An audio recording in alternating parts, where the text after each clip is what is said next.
Assalamualaikum warahmatullahi wabarakatuh. Waalaikumsalam warahmatullahi wabarakatuh.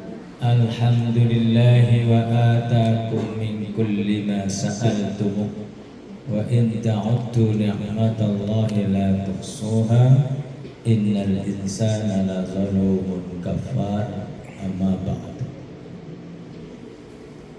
Hadratul kiram yang kami hormati, Sahibul Bait Bapak Haji Faisal dan keluarga, ananda kami Ustadz Sadi dan para asatidz, para hujaj yang tidak kami sebutkan namanya satu persatu daripada salah lagi yang kita belum kenal, tentu saja tidak mengurangi rasa hormat dan takzim.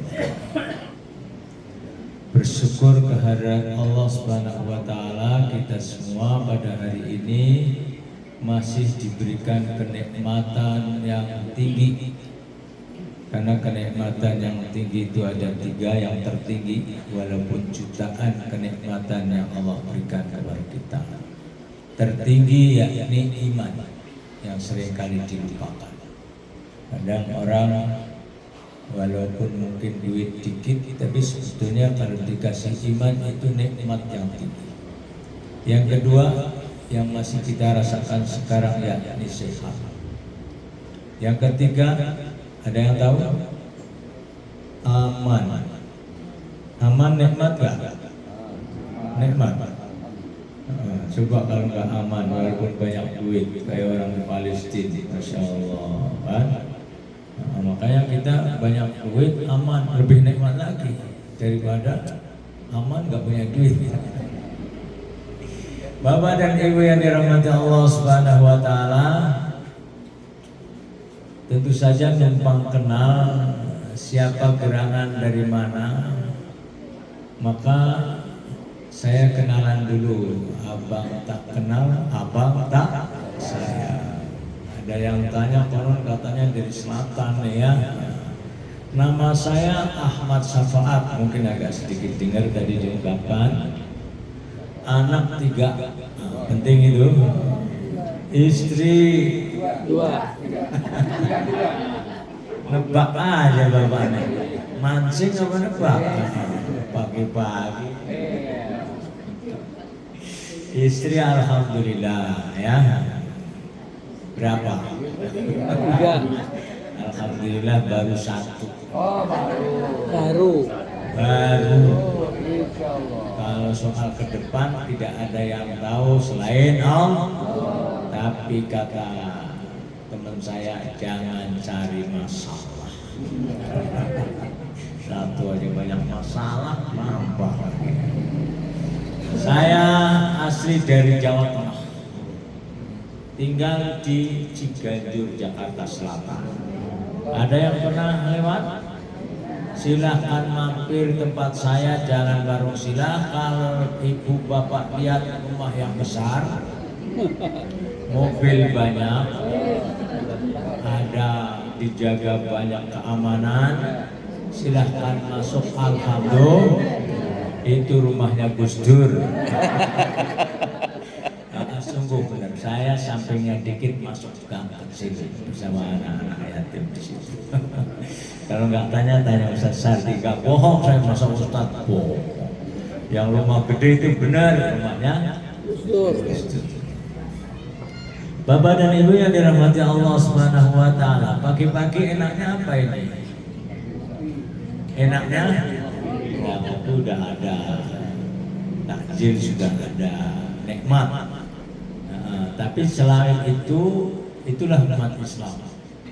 Udah ngopi nikmat, tapi sambil duduk yang paling berharga, yang Allah berikan derajat yang tertinggi. Dalam surah ke-58, ada yang tahu surah ke-58 surat apa? Surat apa ya? 58 Al-Mujadalah. Ayatnya terkenal 11. أعوذ بالله من الشيطان الرجيم يا أيها الذين آمنوا إذا قيل لكم تفسحوا في المجالس فافسحوا يفسح الله لكم وإذا قيل انشزوا فانشزوا يرفع الله الذين آمنوا منكم والذين أوتوا العلم درجات والله بما تعملون خبير. Hai orang-orang yang beriman, berilah kelapangan dalam majelis. Ada dua tafsir dalam ayat ini.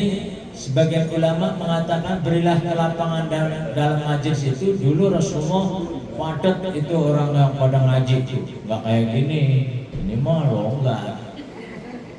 Biasanya kita itu kan sistemnya apa ya, nyender ya Bu ya. Jadi di mana ada tembok ngerambat gitu. Kalau zaman Nabi itu tidak ngerapat. Maka tafsir ini dikatakan bahwasanya berilah kelapangan, maksudnya kelonggaran nih, ada yang belum pada datang, mepet.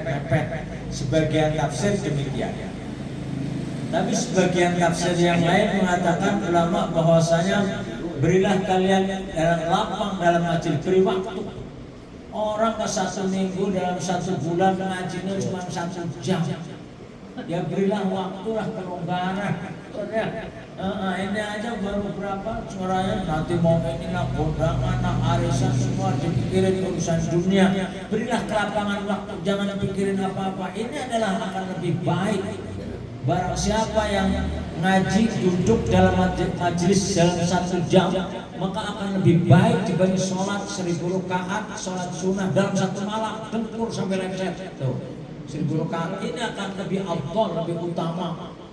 Apalagi dalam satu hadis dikatakan man ta'allama sa'atan ayaghfir lahu, man ta'allama sa'atan ayaghfir lahu lam yahtu.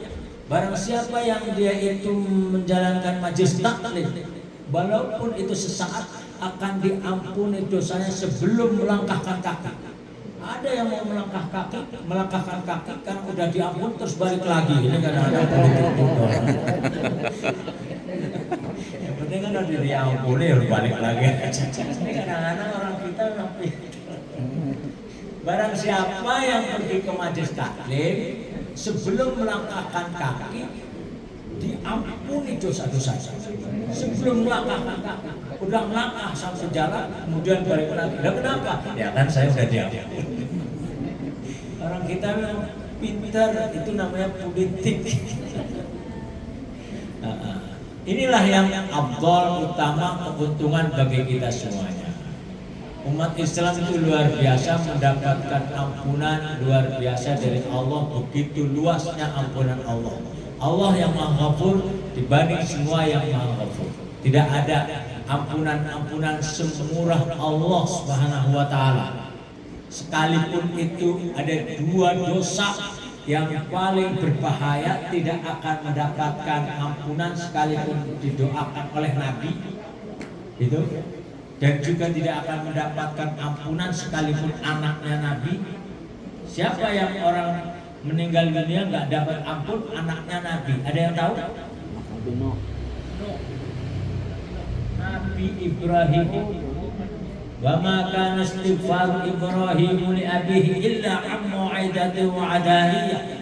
Falamma tabayyana lahu annahu aduwwu lillahi tabarra'a min inna Ibrahim la'awwahun halim. Itu sekalipun Muhammad Nabi Ibrahim akan mendoakan ayahnya, tapi ayah yang meninggal dunia dalam keadaan syirik. Jawab, salah nggak apa-apa. Syirik.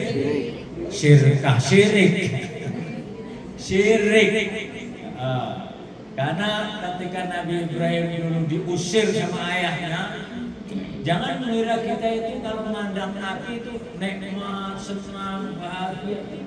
Hampir rata-rata Nabi itu diuji oleh Allah dalam hidupnya orang yang sengsara. Paling seperti apa contohnya?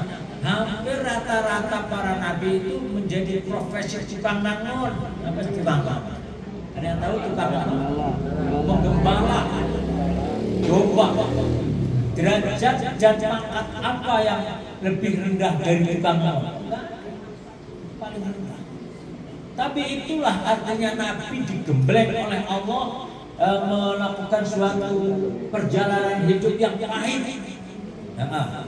Menjadi tukang anggur, tukang penggembala domba. Supaya apa? Supaya membersihkan hati, supaya kelak nanti orang jadi orang besar tidak sombong. Itu. Nabi Ibrahim dulu diusir sama ayahnya karena berbeda keyakinan, debat terus tiap hari. Karena Nabi memang diperintah untuk dakwah, bukan? Ketika Nabi Ibrahim itu terus selalu ngingetin ayahnya karena ayahnya suka membuat patung. Udah membuat patung disembah itu. Maka Nabi Ibrahim seorang nabi yang ngingetin terus. Maka ayahnya itu, masihkah kau marah wahai Ibrahim dengan patung-patungku ini atau sembahanku ini? Kalau kau masih marah, masih benci, aku akan usir. Gitu.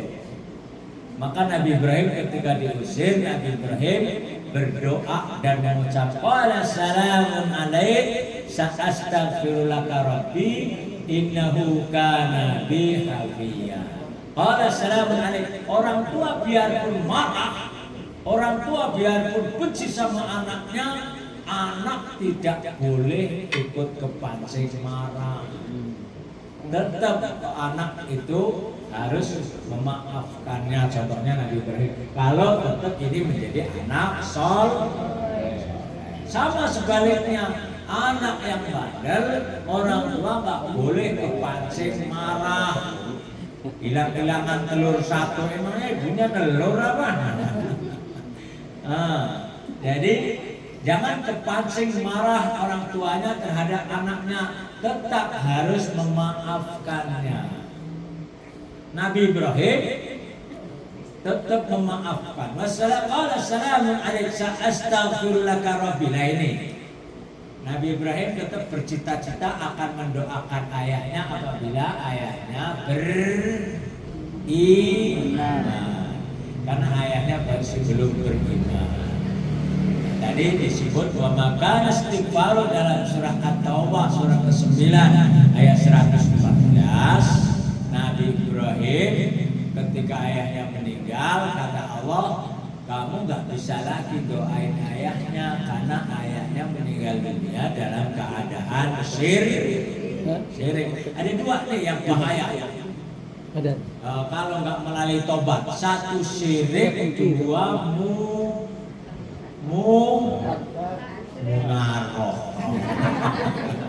munafik. Dalam surah At-Taubah surah ke-9 ayat 80 itu disebutkan istaghfir lahum aw la tastaghfir lahum in tastaghfir lahum 70 marratan fala yaghfirullahu lahum. Ketika Abdullah bin Ubay meninggal dunia, Rasulullah datang takziah, akan menyolatkan dan akan berdoa untuknya, maka turunlah ayat itu dan ayat 80 dan 84 sampai 84 atau Bapak. Biar Muhammad mendoakan mereka sampai 70 kali lipat, tidak akan diampuni dosanya. Karena apa? Karena dia meninggal dunia dalam keadaan munafik.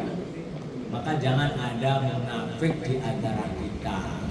Ciri-cirinya tahu munafik? Walaupun tukang ngaji tapi masih tukang bohong. Nah ini munafik. Walaupun rajin sholat tapi selalu ingkar kalau janji. Walaupun rajin tahajud tapi ketika jadi pejabat nggak bisa dipercaya. Nah itu Mulyono bukan ini. Jadi artinya bahwa itu munafik jangan ada pada diri kita. Mudah-mudahan dijauhkan dari sifat munafik. Di dalam surah An-Nisa surah keempat ayat 145, 46, 147, innal munafiqina fid darkil asfali minan nar walan tajida lahum nasir. Semuanya orang-orang munafik apabila mati belum bertobat, dia akan diantarkan ke neraka kekal di dalamnya. illal ladzina tabu ayat 146, kecuali dia bertaubat, teguh dalam agamanya, merubah perbuatannya, mati, maka dikumpulkan bersama orang-orang yang beriman. Karena dia udah munafik, udah tobat, diampuni oleh Allah. Ayat 147-nya Allah berfirman, "Ma yaf'alullahu bi'adzabikum in syakartum wa amantum wa kana Allahu syakiran alima." Aku tidak akan menyiksa kamu wahai munafik. Selagi kamu sudah bersyukur dan beriman. Bersyukur itu artikulasi yang sesungguhnya artinya taat. Kalau orang bersyukur itu taat. Contohnya la in syakartum la azidannakum wa la in kafartum. Kalau orang nggak pandai bersyukur namanya ingkar. Maka orang sholat itu sebagai bentuk rasa syukur, apalagi ada yang syukurnya sedikit, sholatnya 5 waktu doang. Tapi kalau syukurnya banyak ditambah sunah-sunahnya, tambah syukurnya banyak itu adalah ditambah sedekahnya, syukurnya banyak akhlaknya yang baik. Karena banyak juga orang disebutkan bahwa dia udah bersyukur tapi sedikit syukurnya. Salah satunya kakek moyang kita itu. Siapa mereka? Nabi Adam. Walaqad makannakum fil ardi wa ja'alna lakum fiha ma'aish qalilan ma tashkurun. Aku tempatkan kamu di bumi dan aku kasih sumber kehidupan yang banyak. Ada minyak, ada nikel, ada apa lagi?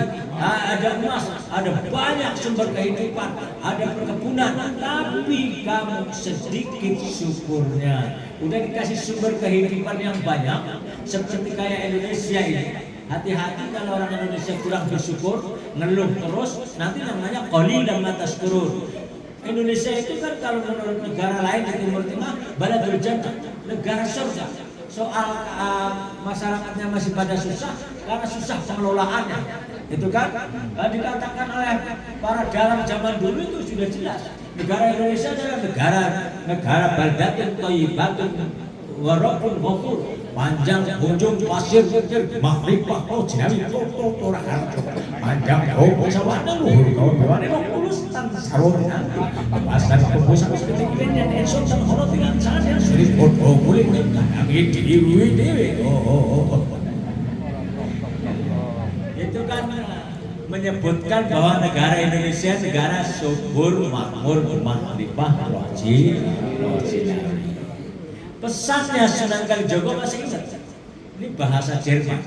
Dalane kuno kelawan sakti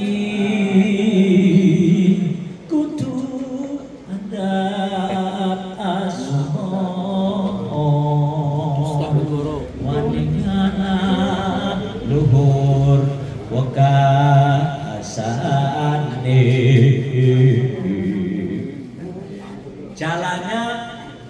Jalan menuju sukses.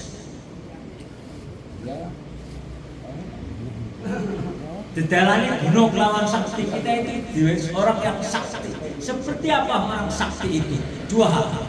Orang yang pandai bersabar ketika diuji susah. Orang yang pandai bersyukur ketika dia dikasih kesenangan, dikasih kesuksesan. Itu menjadi orang yang sakti. Dia akan sukses dunia dan akhirat. Udah mulai ngantuk belum? Belum. Bangunnya jam 4. Alhamdulillah karena sambil ngopi. Semuanya mantap. Kita membaca kalimat tahmid dulu supaya semakin lebih segar. La ilaha illallah, la ilaha illallah, la ilaha illallah, Muhammadur Rasulullah. Masuk Jakarta, keluar Pluit, banyak mobil beriringan. Kalau wanita lagi gak punya duit, tiap hari uring-uringan. La ilaha illallah, la ilaha illallah, la ilaha illallah, Muhammad Rasulullah, beli bambu, beli gergaji, beli bambu, beli gergaji, perut lapar, masak super mie. Ibu-ibu memang rajin mengaji, tapi selalu melawan suami. La ilaha illallah, la ilaha illallah, la ilaha illallah, Muhammadur Rasulullah. Pergi ke kali nyuciin botol, buk maya yang isiin minyak. Orang laki-laki memang kerjanya getol, belum kaya bininya banyak.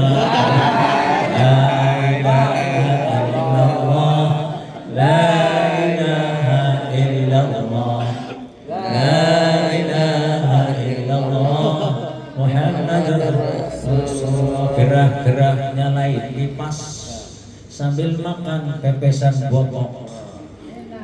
Bini marah-marah mikirin utang belum infas, suami malah mikirin yang montong. La ilaha illallah, la ilaha illallah, la ilaha illallah, Muhammadur Rasulullah. Bu, mati itu 2 kali apa 3 kali? Kalau hidup berapa kali? Hidup itu 2 kali. Dalam perjalanan kita seorang yang punya keyakinan, dalam hal ini orang Islam beriman, hendaknya punya keyakinan ini yang diberitakan oleh Allah dalam Al-Quran. Kalau tidak namanya ingkar. Berapa kali kita hidup? Perjalanan kita dari ditiupkan roh sampai nanti hidup lagi, berapa kali hidup? 3 kali. Banyak amat. Alam perut. Wih, di alam perut. Perutnya itu di akhirat atau di dunia? Berarti dunia. Manusia memang mulainya dari perut, tapi perutnya kan ibunya di dunia, namanya dunia. Kalau dalam Al-Quran itu hidup 2 kali, mati 2 kali. Al-Baqarah surah kedua ayat 28, kaifa takfuruna billahi wa kuntum amwatan fa ahyaakum tsumma yumitukum tsumma yuhyikum tsumma ilaihi turja'un. Kenapa engkau ingkar kepada Allah? Ingkar itu membangkang. Suruh sholat ogah, giliran sholat marah, disuruh jangan kau marah kata Allah, tapi masih suka marah. Ada yang suka marah di sini? Banyak. Kalau di sini nggak ada. Ada yang suka marah di sini? Nggak ada. Kecuali udah pulang nanti, ya kan? Jangan marah. Kata Nabi, la taghdab walakal, jangan kau marah, maka niscaya kau akan kasih surga. Ibu, bapak udah pernah lihat surga belum? Jangan dusta di antara. Udah pernah lihat surga atau belum?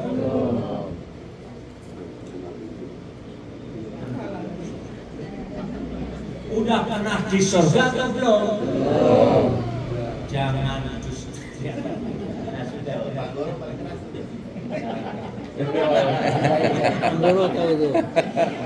Kita itu surga itu ada 2, dunia dan akhirat. Dalam surah Ar-Rahman yang ibu hafal itu semua. Surah keberapa ya Ar-Rahman ya? 55 tuh. Makanya Al-Quran dibolak-balik seperti hantam ya kan. Surah ke-55 ayat 46, waliman khafa maqama rabbih jannatan. Barang siapa yang takut pada Allah, artinya takwa, Allah akan kasih 2 surga. Mufassir 2 pendapat, surga untuk jin dan surga untuk manusia. Tapi sebagian yang lain, Ibnu Katsir, Al-Qurtubi, ada Imam Qushairi, Imam Ahmad Syafi'i dari Ciganjur, sama bahwa itu surga dunia dan surga. Kenapa referensinya surga dunia dan surga akhirat? Karena ada dalam Al-Baqarah 201, Rabbana atina fid dunya hasanah wa fil akhirati hasanah wa qina adzabannar. Mohonlah kalian kepada Allah untuk kebahagiaan dunia dan kebahagiaan. Barang siapa yang bahagia dunia itu surga. Kalau di akhirat nanti bahagia, nanti juga surga. Referensi yang lain, wa man arada dunya fa indallahi thawabud dunya wal akhirah, An-Nisa ayat 134. Bahwasanya carilah kalian kebahagiaan atau pahala-pahala akhirat. Jangan hanya mencari pahala akhir dunia, tapi Allah mempunyai dua pahala. Pahala itu imbalan dunia dan akhirat. Barang siapa yang di dunia ini bahagia, barang siapa yang di dunia ini senang dalam arti tentram, damai. Surga itu tidak identik dengan gemerlapnya semata, tapi identik dengan 5 hal. 1 nikmat, 1 sejahtera, 2 bahagia, 3 tentram, 4 nikmat, 5 aman. Ada nggak di surga demo? Orang rumah orang di sana itu dibakar-bakar lagi sama bidadari dibakar. Kan nggak ada. Semua di alam surga itu tentram, bahagia, damai. Tapi tidak identik, tidak berarti mesti harus gemerlap. Itu di Texas itu tahu? Depok sana lagi digegar. Texas itu Amerika. Ada komplek di Texas itu semua orang di situ punya pesawat pribadi. Di sini ada yang punya pribadi? Ada. Pak Faisal. Yang punya pribadi. Nah itu, tapi banyak juga di situ orang meninggal dunia bunuh diri karena ribut terus dalam keluarga dan anaknya, ribut terus, warisan ribut terus. Apakah ribut itu indah? Kan tidak. Maka tentram, damai, senang walaupun dia itu rumahnya sederhana, boleh dibilang itu adalah surga. Surga tingkatan-tingkatannya itu bukan soal masalah gemerlapnya, tapi ketentraman dan kedamaian. Tentram dan damai bukankah sudah ada pada di dunia ini bagi orang yang beriman? Sudah ada dalam surah Al-Ra'd, surah ke-13. Ayat 28, alladzina amanu wa tatma'innu qulubuhum bi dzikrillah ala bi dzikrillah tatma'innul qulub. Orang-orang yang beriman tentram jiwanya, dan orang-orang yang beriman itu hanya mengingat Allah atau selalu dekat dengan Allah lah dia hatinya tentram. Apa sih dekat Allah itu? Selalu mengikuti apa yang Ia perintah dan menjauhi apa yang dilarang. Itu tentram. Apa di antara lain? Jangan suudzon. Suudzon dilarang oleh Allah. Maka akhirnya husnudzon menjadi bikin tentram. Kalau suudzon melanggar aturan Allah, bikin gundah dan buram dalam hatinya. Betul? Jangan iri dan dengki, karena iri dan dengki itu membuat gundah dalam hatinya, karena itu dilarang oleh Allah. Jangan pelit, kalau pelit itu justru orang itu bikin di dalam umbun-umbunnya. Ini di sini ada hukum dunia. Jadilah orang yang dermawan, orang yang penuh kasih.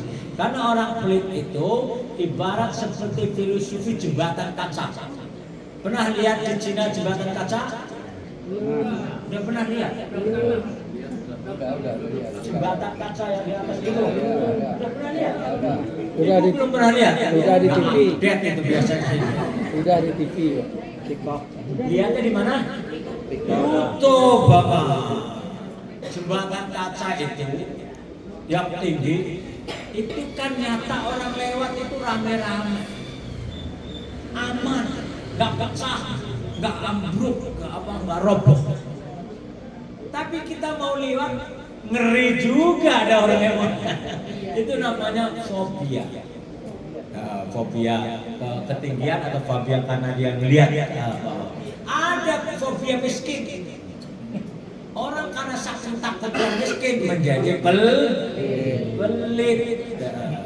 Padahal bukannya miskin kaya itu bukan karena pelit, tapi di dalam Islam memang ada satu pandangan di dalam kelompok-kelompok Jabariyah, miskin ataupun kaya itu udah dari sono. Ada yang punya keyakinan itu, ya memang itu udah suratan. udah dicacat sebelum lahir itu jadi orang miskin. Ada yang mau diciptakan oleh Allah miskin, ini bakalan jadi orang kaya. Padahal menurut sebagian kelompok besar di dunia ini, dalam Mu'tazilah tidak demikian. Dalam Mu'tazilah dikatakan begini, termasuk di daratan Cina sampai ke Indonesia, itu kalau kaya miskin itu bukan soal suratan di sisi Allah sebelum lahir. Boleh kita dengarin. Orang miskin itu karena usaha. Orang Cina mengatakan orang miskin jangan salahin Tuhan, mau kaya harus banting tulang. Setiap orang lahir pasti telanjang, tidak ada yang bawa uang. Gitu. Orang kaya jangan pelit-pelit, hanya punya harta jangan simpan saja. Sedekah ditambah, harta jadi nambah, hidup menjadi berkah. Ayo. Jadi kalau kaya maupun miskin, kaya itu bukan karena suratan, kaya itu karena usaha. Tapi kalau kita sedekah ditambah, hidup menjadi harta kita insya Allah menjadi tambah. Itu dalam Al-Quran banyak memberikan motivasi. Tapi kenapa kita masih ragu juga? Itulah ibarat jembatan kaca. Yang lewat itu aman-aman saja yang lain. Tapi kita mau lewat ngeri. Orang sedekah itu nggak ada yang miskin, bahkan ditambah. Yang Allahu riba wa yurbis sadaqah. Allah mengharamkan riba, tapi menyuburkan sedekah. Nyata orang bersedekah, orang berinfak, berbuat baik pasti akan kembali. Dalam surah Al-Isra ayat 7 juga disebutkan in ahsantum li anfusikum wa in asatum falaha. Barang siapa yang berbuat kebaikan, pasti kebaikan itu akan kembali untuk dirinya sendiri, bukan untuk orang lain. Dalam surah An-Nisa surah keempat ayat 40, innallaha la yadhlimu mithqala dzarrah wa in taku hasanatan yudha'ifha wa yu'ti min ladunhu ajran. Sesungguhnya Allah tidak pernah akan merugikan hambanya apabila hambanya berbuat baik, walaupun sebiji zarah Allah akan lipatkan yang berlipat ganda. Al-Baqarah surah 2 ayat 261, matalul ladzina yunfiquna amwalahum fi sabilillahi kamathali habbatin anbatat sab'a sanabila fi kulli sunbulatin mi'atu habbah wallahu yudha'ifu liman yasha'u wallahu wasi'un alim. Semua orang beriman, semua orang tahu, tapi closingnya agak berat. Allah barang siapa yang berinfak maka akan dilipat gandakan 700 kali lipat. Tapi ketika kita mau plus rasanya rugi. Karena memang kita itu selalu peperangan dalam hidup. Maka disebut kata Nabi setelah perang Badar, roja'na min jihadil asghar ila jihadil akbar. Ketika perang Badar yang dahsyat 100 bagaimana melawan 1000 orang kafir, tapi setelah selesai Nabi mengatakan kita pulang setelah perang yang kecil, kita akan menempuh perang yang lebih besar. Sahabat semua pakai baju kuning. Apa nih? Emang sahabat tahu baju kuning? Perang apa lagi ya Rasul? Yakni adalah jihadun nafas. Kita akan memerangi hawa nafsu. Kita selalu perang. Maka karena kita selalu perang, meninggal dunia nanti kita disebut gugur di jalan Allah. Orang rajin ngaji, rajin sholat, rajin melawan hawa nafsu, apabila mati jangan dikatakan mati. Dia adalah gugur di jalan Allah, selalu hidup abadi di sisi Allah Subhanahu wa Ta'ala. Karena kita ini walaupun bukan peperangan fisik ikut ke Palestina memerangi Israel, kita ini termasuk perang juga, tapi memerangi hawa nafsu. Maka kalau kita menang tandanya apa? Kalau menang, tandanya sabar. Kalau kita senang, tandanya syukur, berarti menang dalam peperangan. Maka dari itu orang yang selalu perang dalam hidup kita ini, Di dalam surah Al-Baqarah 268, asy-syaitanu ya'idukumul faqra wa ya'murukum bil fahsya wallahu ya'idukum maghfiratan minhu wa fadlan wallahu wasi'un alim. Setan dan Allah itu terus saling Allah membisik manusia, memotivasi supaya berbuat baik, supaya mencari ridha Allah, supaya berjalan di jalan Shiratal Mustaqim. Kalau setan memotivasi kita, membisik kita, terus juga untuk keburukan. Ada kita niat mau lebaran, udah mau ngasih orang tua berapa? 10 juta buat lebaran. Setan datang, jangan 10 juta, orang tua kan udah banyak, udah senang dari dulu. Buat kamu kan masih punya kebutuhan, anak sekolah, kurangi separuh aja, langsung oh ya separuh. Jadi nggak jadi, akhirnya mikir 5 juta. Setan yang lain datang lagi, jangan 5 juta kebanyakan, biarlah itu udah kakek-kakek nenek-nenek nggak banyak kebutuhan.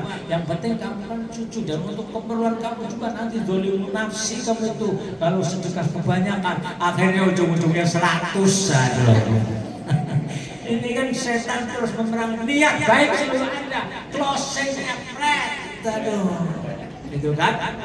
Nah ini selalu peperangan. Ngeluh tidak boleh juga. Maka ngeluh ini juga ada nyanyiannya itu. Bukan lautan, hanya kolam susu. Punya istri kok marah-marah melulu. Bukan lautan, hanya kolam ikan. Kalau begini aku bisa gak tahan. Setiap hari aku kena omelan. Lama-lama aku bisa jantungan, betul? Apa? Makanya kalau istri lagi gedumel, lagi marah, bapak nyanyi aja udah. Jangan ikut nimpalin. Namanya orang lagi emosi, ya bareng-bareng. Bukan lautan, hanya kolam susu. Bukan lautan, hanya kolam susu. Punya istri kok marah-marah melulu. Bukan lautan, hanya kolam ikan. Bagaimana? Kalau begitu aku bisa gak tahan. Tiap hari aku kena omelan. Lama-lama aku bisa jantungan. Bapak-bapak, ibu-ibu yang dirahmati Allah SWT, tadi ada mati 2 kali, hidup 2 kali. Dinyatakan juga oleh orang kafir setelah ada di neraka. Oh, orang di neraka bisa ngomong, oh masih bisa. Di dalam surah Al-Mu'min surah ke-40 ayat 11, qalu rabbana amatana snataini wa ahyaitana snataini faqtarafna bidunubina fahal ila khuruj min sabil. Orang kafir di sana ngomong, ya Allah, saya sudah ngaku sekarang, sudah meyakini bahwa Engkau menciptakan aku hidup 2 kali dan menciptakan aku mati 2 kali. Jadi 2 kali mati, 2 kali hidup. Jangan bilang sekali mati, 3 kali hidup, kebanyakan. Engkau telah menghidupkan aku 2 kali dan mematikan aku 2 kali. Maka katakan, tapi aku sekarang ada di neraka ini. Keluarkanlah aku ya Allah ke dunia supaya aku bisa berbuat baik, kata orang kafir di akhirat. Kalau orang-orang yang beriman meyakini tidak hanya kelak nanti di neraka. Orang yang beriman sudah yakin dari sekarang bahwa Allah mematikan aku 2 kali dan menghidupkan aku 2 kali. Karena apa? Al-Baqarah tadi disebutkan, kenapa engkau ingkar kepada Allah sedang Allah sudah menghidupkan kamu dari mati. Artinya tanda kebesaran Allah. Sebelum kita itu healing itu apa itu? Sebelum kita tukang piknik, ya, ibu kan sudah piknik, bahasa halusnya kita tadabur ke laut maupun ke gunung, melihat tanda kebesaran Allah yang ada di bumi. Wa fil ardi ayatul lil mukminin. Di dalam bumi itu banyak tanda kebesaran Allah. Di dalam surah Az-Zariyat surah keberapa? Zariyat 51, 56 Al-Waqi'ah, 55 Ar-Rahman, Alhamdulillah hafal-hafal semua di sini ya. Cuma kadang-kadang lupa. 51 Az-Zariyat surah ke-51 ayatnya 20 wa fil ardi ayatul lil muqinin, di dalam bumi banyak tanda kebesaran Allah. Laut dihamparkan, gunung menjulang tinggi. Kemudian banyak tanda kebesaran Allah yang ada di bumi, termasuk ada di antara dua lautan, yang satu asin, yang satu tawar. Gimana itu? Pernah dengar nggak? Pernah dengar di YouTube. Itu di dataran Eropa sana, ya kan? Wa huwa alladhi marajal bahrain hadha 'adbun furat wa hadha milhun hujaj wa ja'ala bainahuma barzakha wa hijran mahjura. Di antara dua lautan terus berdampingan, satu asin satu tawar, itu tidak menyampur.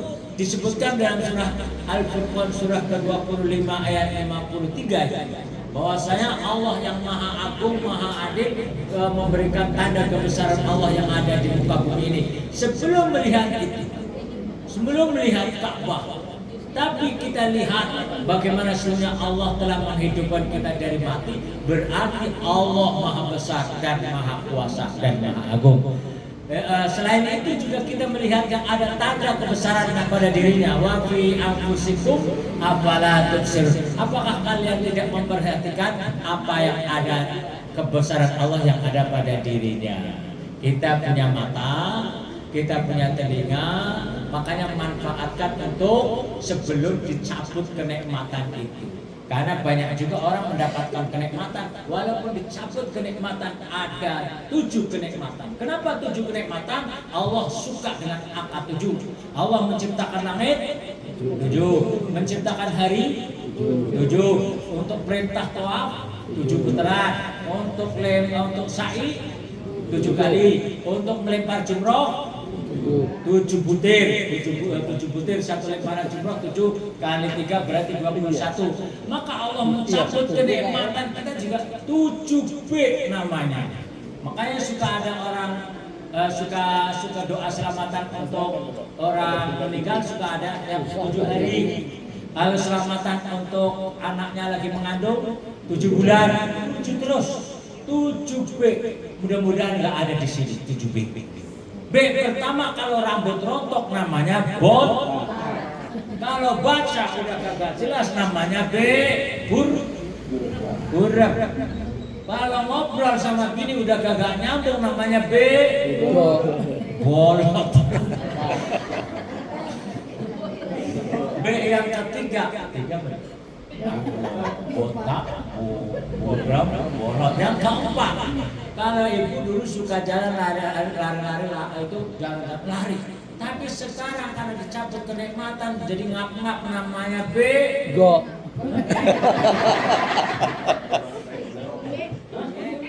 Bengek. Nah, itu tahu bengek. Bengek. B yang kelima, walaupun makan dikit walaupun makan dikit tetap aja perut maju namanya begah. Kalau kita sama lambung begah. Behun sit. B yang keenam, yang ketujuh, kalau musim hujan begini, walaupun udah sholat, udah wudu sholat, Allahu Akbar, wudu lagi namanya beser. Nggak enak, walaupun itu hal yang kecil, kenikmatan kalau udah dicabut. Kadang-kadang orang ini kepalanya tutupan terus, kenapa giliran dibuka ternyata udah botak, ya kan? Ini orang baca udah ini udah pemacakan mata sambil, tapi tetap aja masih juga gak jelas, kan nggak enak juga. Coba kalau masih jelas enak, masya Allah. Kecil masih luar biasa berarti nikmat. Coba kalau begini udah pada padat itu tulisannya kan. Itu namanya udah mulai buram. Yang paling gak enak, yang suka miskomunikasi suami istri. Dia ngomongnya baik-baik, mama sekarang kok cantik ya, enak aja ya, kamu udah nggak suka sama saya, pergi dari sini. Yang maksudnya apa? Orang lagi dirayu malahan dia dikira menghina, karena Masalah faktor Udah. Gak nyambung dia orang, ngomong apa nyautnya lain, Masya Allah. Ya ada lagi, tadi belum satu yang keenam tuh. Karena yang keenam, kalau lagi kok dulu kan lurus, sekarang udah begini kayak namanya B, bokok. Nah itu yang 7B namanya. Kalau udah dicabut dalam kenikmatan itu, walaupun itu sederhana, kecil sepertinya disepelekan, tapi nggak nikmat juga. Itulah karena tidak disyukuri. Maka dalam surah Al-A'raf surah ke-7 ayat 179, Allah memberikan mata, memberikan telinga, memberikan pendengaran, penglihatan dan hati. Gunakanlah untuk memahami tanda kebesaran Allah ya. Ini seperti kayak sekarang ini. Mudah-mudahan manfaat dunia dan akhirat. Amin. Insyaallah kita husnul khotimah. Amin. Juga insyaallah meninggal dunia tidak ada siksa sedikit pun. Amin. Saya yakin wajah-wajahnya kelihatan di sini. Wajah-wajahnya kelihatan semua ibu. Ya kalau nggak kelihatan jin semuanya. Maka insyaallah karena kita beriman, insyaallah Allah pasti akan sayang kita, merahmati kita, tidak akan menzalimi kita atau merugikan kita, karena kita senantiasa selalu berbuat baik, berbuat ibadah kepada Allah sebagai bentuk orang yang beriman. Insyaallah kita pasti satu waktu ada hikmah. Kebaikan kita sekarang yang kita rasakan tidak buruk pula, pasti kebaikan masa lalu yang pernah kita kerjakan. Kebaikan kita yang nanti di akhirat kita akan masuk surga pasti oleh karena kebaikan kita yang sekarang kerjakan. Mudah-mudahan ada manfaat dalam perjumpaan kita. Insyaallah ila liqa, sampai waktu yang akan datang bisa berjumpa lagi. Semoga Pak tuan rumah Faisal diberikan kesehatan. Anak cucunya ini cucu. Oh cucu. Semoga diberikan manfaat ilmunya dan diberikan luas rezekinya mengalir kepada kita semua. Sehat walafiat dunia dan akhirat. Al-Fatihah. A'udzubillahi minasyaitonir rajim. Shiratal ladzina an'amta 'alaihim ghairil maghdubi 'alaihim waladdallin. Wallahul muwaffiq ila aqwamit thoriq. Assalamualaikum warahmatullahi wabarakatuh. Waalaikumsalam.